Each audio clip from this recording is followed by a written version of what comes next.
Je suis avec Charles Millon, l'ancien ministre de la Défense, et aujourd'hui nous allons parler de la défense européenne. Alors, monsieur le ministre, on a vu sur le devant de l'actualité une information qui a fait trembler le paysage médiatique, l'élection de Donald Trump aux États-Unis.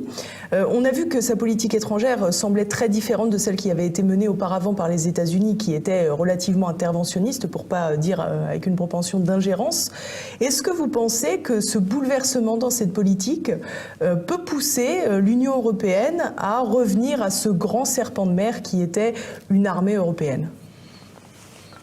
Je ne crois pas. Ce que je pense, c'est que les positions qui ont été affirmées par Donald Trump durant sa campagne électorale vont amener en fait les pays membres de l'OTAN à s'interroger sur la mission et le rôle de l'Alliance Atlantique.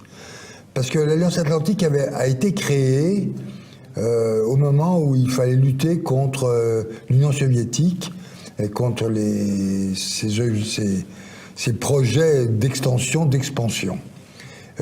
Après, il y a eu la chute du mur de Berlin, il y a eu l'effondrement de l'Empire soviétique, et il n'y a jamais eu en fait une réflexion pour dire mais à quoi maintenant va servir l'Alliance Atlantique. Donc aujourd'hui, Donald Trump va obliger en fait tous les partenaires à s'interroger, car il va falloir savoir si l'Alliance Atlantique doit se perpétuer telle qu'elle est, avec des membres aussi divers que les États-Unis ou la Turquie.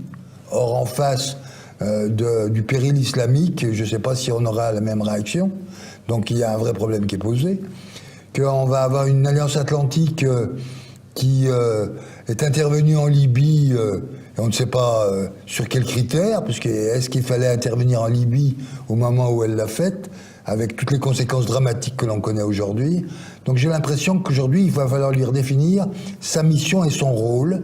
Et la position que Donald Trump a prise va peut-être obliger les pays européens et les pays de l'Amérique du Nord, c'est-à-dire Canada et les États-Unis, à s'interroger sur le rôle de l'Alliance Atlantique.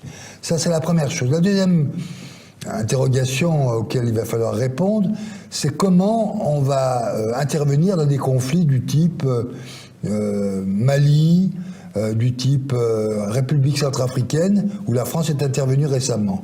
Seule la France est intervenue.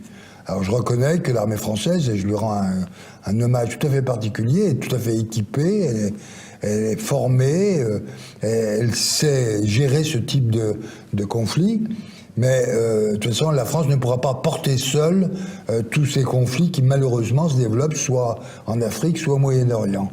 Donc là aussi il y a une deuxième réflexion à mener. Comment on va pouvoir collectivement ou ensemble faire face à ce type de défi ? Et je pense qu'il va falloir réfléchir à des coalitions ou des alliances momentanées entre un certain nombre de pays qui se seront donné l'objectif d'intervenir. Vous savez, moi j'ai été amené à constituer une coalition pour aller en Bosnie quand j'étais aux affaires.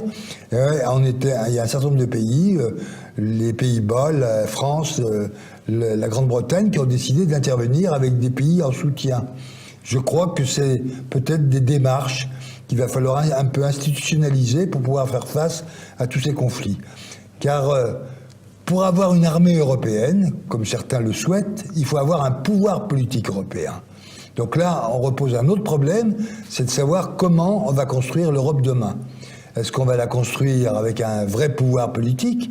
Et dans ce cas-là, est-ce que l'Europe à 28 ou à 27 correspond à la base même de cette Europe-là, ou est-ce qu'il ne faut pas revenir à une Europe, j'allais dire, réduite à 4 ou 5, 6 pays qui, eux, sont décidés à constituer un... Lesquels seraient-ils alors ?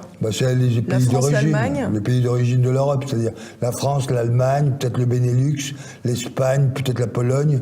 Je ne sais pas, il y a une réflexion à mener, puis il y a des engagements à prendre. Et de voir comment ces pays-là peuvent opter pour une démarche confédérale pour avoir une armée européenne. Mais le chemin est long, et avant d'entreprendre, d'arriver à l'issue de ce chemin-là, il va falloir apprendre à gérer ensemble des crises comme la crise du Sahel ou comme la crise de l'Irak. On a quand même l'impression, malgré tout, que dans tout ce jeu, la France ne peut avoir qu'une politique légèrement suiviste, qu'elle n'a plus la place qu'elle avait jadis au niveau diplomatique, au niveau mondial. On voit là, par exemple, que l'élection de Donald Trump rebat totalement les cartes du jeu politique. Pour autant, personne ne semble vraiment s'intéresser à la présidentielle française qui a lieu dans quelques temps. On a le sentiment qu'aujourd'hui, la France ne compte plus autant. Pour être très franc, je pense que les gens devraient s'inquiéter parce que la France, si la France n'était pas là aujourd'hui, il n'y aurait plus de présence militaire européenne en Afrique. C'est la France qui a décidé d'intervenir au Mali, c'est la France qui a décidé de faire cette opération dans tout le Sahel, c'est la France qui a mené l'opération de Solgaris en République centrafricaine. C'est la France qui participe en partie à l'opération de Syrie pour pouvoir lutter contre Daesh.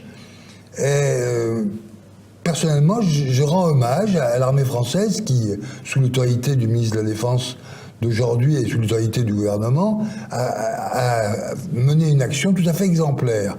Il n'y a pas d'autres armées européennes.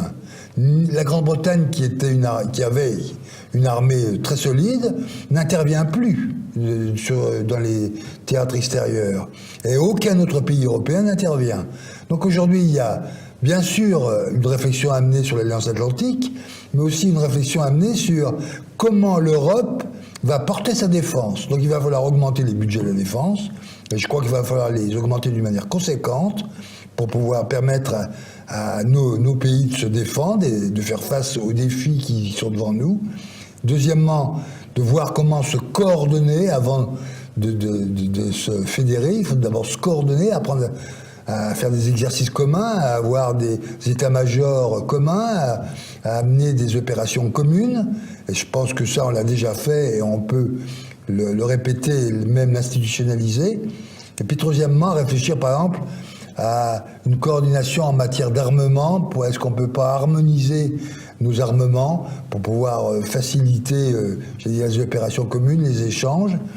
Il y a toute une méthodologie à mettre en place et que je crois que dans ce domaine-là, la France peut être un pays entraînant.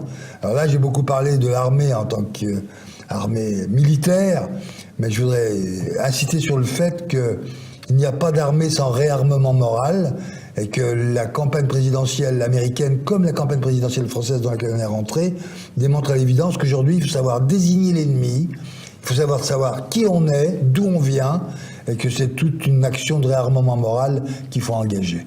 Merci beaucoup, Monsieur Millon. Merci.